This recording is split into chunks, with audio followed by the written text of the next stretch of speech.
Friends, நம்ம இன்றைக்கி நம்ம வீட்டில் கொத்தரங்காய் பருப்பு உசிலி பண்ண போகிறோம். அதுக்கு தேவையான எண்ணெய் நம்ம ஊற்றிருக்கோம். இப்போ கடுகு போட போகிறோம். கடுகு நல்லா வெடித்தோன்னே 2 ஜீரகம் எதுக்கு எல்லாத்துலேயும் சேர்த்துக்கிறேன்னா, கொஞ்சம் செரிமான கோளாறு இருந்தாலும் சரி பண்ணிடும் ஃப்ரெண்ட்ஸ். அதுக்காக கடுகு நல்லா வெடித்தோன்னே வெங்காயம் கொஞ்சம் கூட போட்டால் நல்லாயிருக்கும் ஃப்ரெண்ட்ஸ்.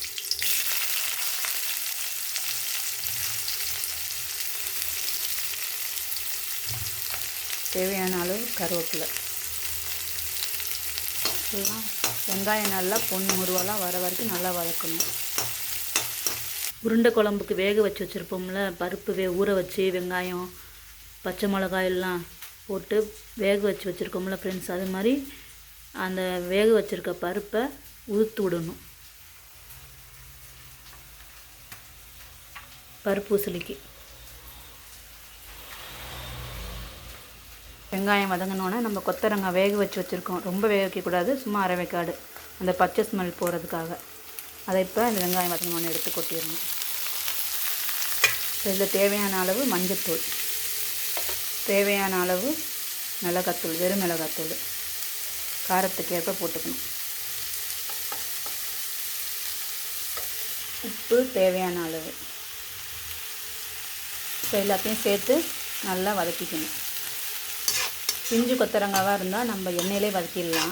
கொஞ்சம் முத்தலாக இருந்தால் நம்ம தண்ணி லைட்டாக ஒரு வேக்காடு வேக வச்சு எடுத்து வச்சுக்கணும். இந்த பச்சை ஸ்மெல் போகிறது அளவுக்கு லைட்டாக கொஞ்சம் நேரம் அதில் விட்டு மூடி போட்டு வேக வைக்கணும். அதிலே கொஞ்சமாக சோம்பு எதுக்கு போடுறோம்னா, நம்மளுக்கு ரொம்ப உடம்புக்கு நல்லது, ப்ளட்டு சுத்தம் பண்ணும். அதுக்காக நம்ம எல்லா இதுலேயுமே சோம்பு போட்டுக்கிறோம். இப்போ மூடி வச்சதை எடுக்கணும் ஃப்ரெண்ட்ஸ். இப்போ அந்த பச்சை வாடையெல்லாம் போயிருக்கும், மிளகா காரம்லாம்.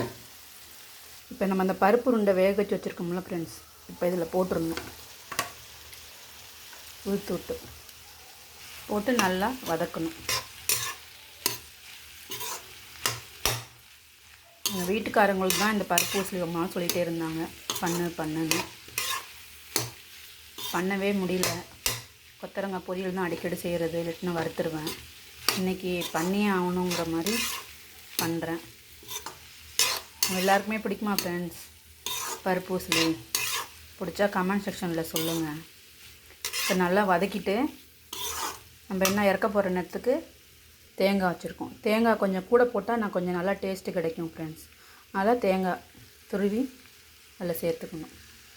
சேர்த்து போட்டு நல்லா கிளற வேண்டியதுதான்.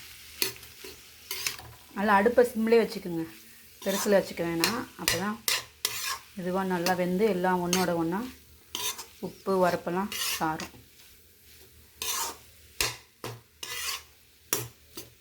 போகிறப்ப கொஞ்சோண்டு கொத்தமல்லி தூவி விட்டு இறக்குனா டேஸ்ட்டு நல்லாயிருக்கும். இப்போ கொத்தரங்காய் பருப்பு உசிலி ரெடி ஆகிட்டு, வாங்க சாப்பிட்லாம். பாருங்கள் ஃப்ரெண்ட்ஸ், உங்களுக்கு பிடிச்சிருக்கா இந்த வீடியோ? Okay friends, thank you.